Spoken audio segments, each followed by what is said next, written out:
আর এরা তো কি করতে পারবে এটা তো আমরা আগে ভালো করেই জানি।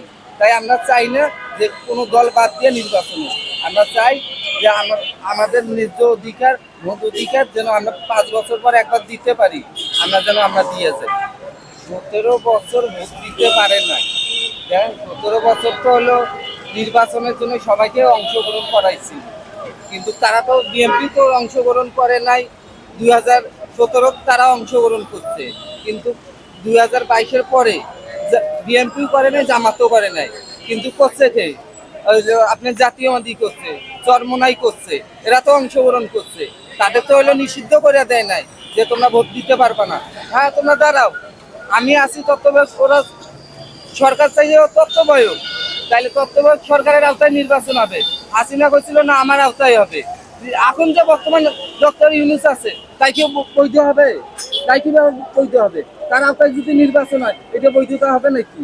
তাহলে তত্ত্বাবধায়ক সরকার দিয়ে নির্বাচন দিতে হবে।